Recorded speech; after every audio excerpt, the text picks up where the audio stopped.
requests that you've had from clients? The impossible. I always say I am a beautician, not a magician. I do not own a magic wand. I would love to eat a cheeseburger every day and be a size 2, but that is not possible. So the biggest request I usually get is like, I want to have something different, but I don't want to take a lot off, but I want to have like a totally different style, but yet I don't like this and I don't like that. So it's literally the impossible. And that's where, again, it's my job, and now with my experience, to do a really thorough consultation. Because you, in any business, not just mine, in any businesses, people are going to expect the unexpected or the impossible from you. And I've learned now that you have to just know how to navigate those conversations and really ask the right questions. So I ask things about like what fits their lifestyle, how much maintenance would they like to keep up with it, like how often would you like to come in is what I mean by maintenance, how much would you like to spend yearly, those kinds of things. And also, if they don't want to take a lot of length off, what options could I help with that? How could I help meet them in the middle somewhere? And I'm pretty blunt when it comes to that. I usually use that statement that I just said, like I'd love to be a size 2 and eat a cheeseburger every day. And it's something because it is funny and it's relatable, but it brings it to reality. You know, we all want what we can't have. So that is probably like the biggest request I get. It's true. It's true. We get that a lot in my industry too. I had a difficult one recently where somebody had quite the wish list on quite the budget in the Denver metro area, which if anybody knows, Denver metro is getting a little bit unaffordable.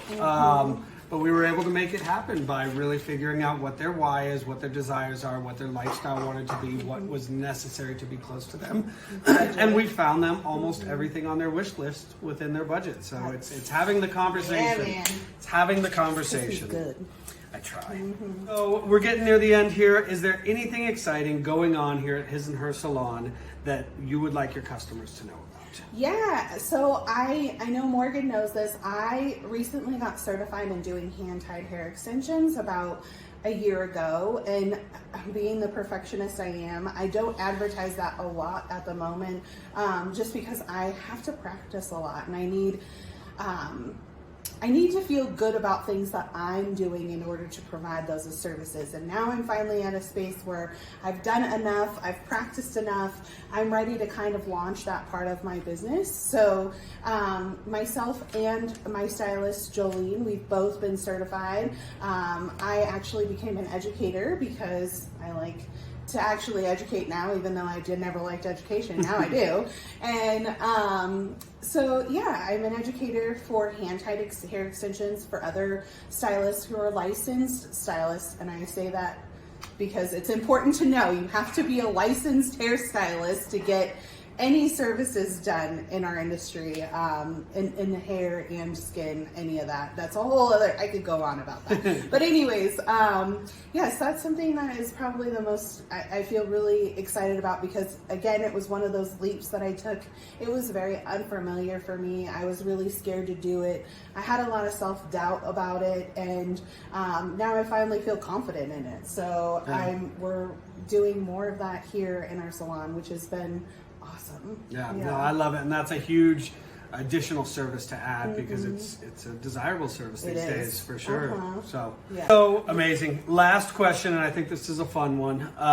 If a young person asked you for advice on how to live their life, what would you tell them with your years of experience? Okay, so I think Morgan and I could both attest to this. Is like I heard on, I don't know if it was a show we watched or if it was a TikTok I watched or something, but it stuck with me. And it's, you know, I've always said, like, while you're young, enjoy life, go out, have fun, you know, drink, party, travel, all those things.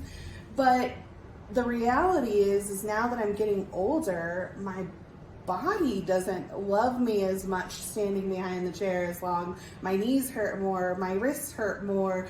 I'm limited time now as a mom, and I wish I would have had more tenacity to work harder when I was younger so I can enjoy life when I'm older.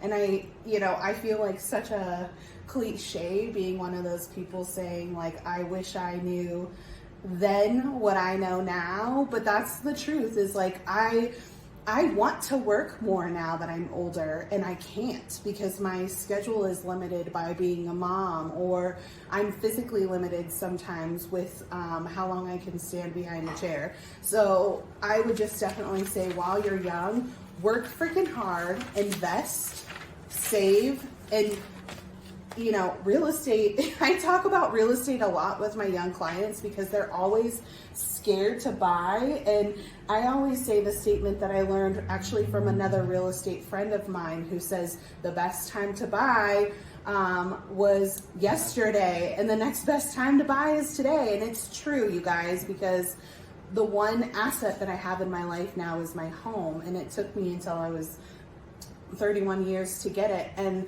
it's one of my only assets that I have. So I wish when I was younger, I would have invested more into my future and thought more about that stuff. And again, when I was 30, I got life insurance policies and started learning about that stuff because, those kinds of things are really important. And planning for your death, like planning your wills, planning for all that stuff ahead of time, because you never know what's going to happen. We're never promised tomorrow. And again, that's another statement, but we have experienced it firsthand and seen a lot of young people die. And I've actually experienced losing my daughter, and so has Morgan. So we're both bereaved parents, and we know life is not promised, and we have a different appreciation for that, I would say, than most people. So my advice always to young people is like, work your butt off now, because you're not going to have the time to do that later on. You are never going to look back in your life and say, I wish I drank more with my friends. I wish I was at the bar more. I wish I would have went shopping more, or, those kinds of social events are just, they're never going to add value to your life. So do the things that do add value to your life. I think that's incredible, and I couldn't agree more. Boom. Well, Andrea, thanks again for sitting down with me, being interviewed on our inaugural episode of Lifestyle Living's Community Connection. I'm excited for the future of this place. Go ahead and tell everybody where they can find you in terms of socials and online. Oh, Northeast corner of Remington and Mulberry. So on social media, we are His and Her, Her, no S, Salon 970, and it's all one word together. So His and Her Salon 970, and that's our handle for Facebook, Instagram, Twitter, website, all of it. I love it.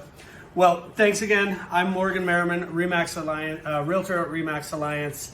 And if you have a business that you would like to be interviewed, go ahead and reach out to me, 970-692-6353, or you can send me an email at morganmerriman@remax.net. Thanks again for watching, and we'll see you next time.